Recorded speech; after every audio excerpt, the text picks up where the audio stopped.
Team India మాజీ opener Virendra Sehwag తనయుడు ఆర్వీర్ సెహ్వాగ్ తన తండ్రి అడుగుజాడల్లో నడుస్తున్నాడు.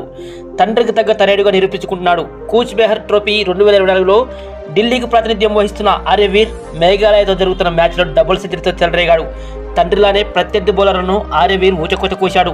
తనదైన స్టైల్లో కేవలం 229 బంతుల్లోనే తన డబుల్ సెంచరీ మార్కును జూనియర్ సెహ్వాగ్ అందుకున్నాడు. అతని ఇన్నింగ్స్లో 34 ఫోర్లు 2 సిక్స్లు ఉన్నాయి.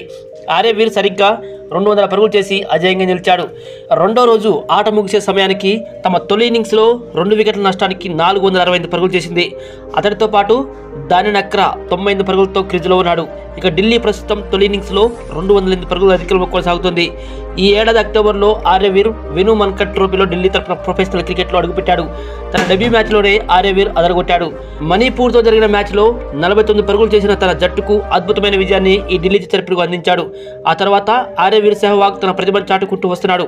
మరోవైపు ఆర్వీర్ ఐపీఎల్లో ఆడుతూ చూడాలన్న తన కోరికను సెహ్వాగ్ ఇప్పటికే వెల్లడించారు.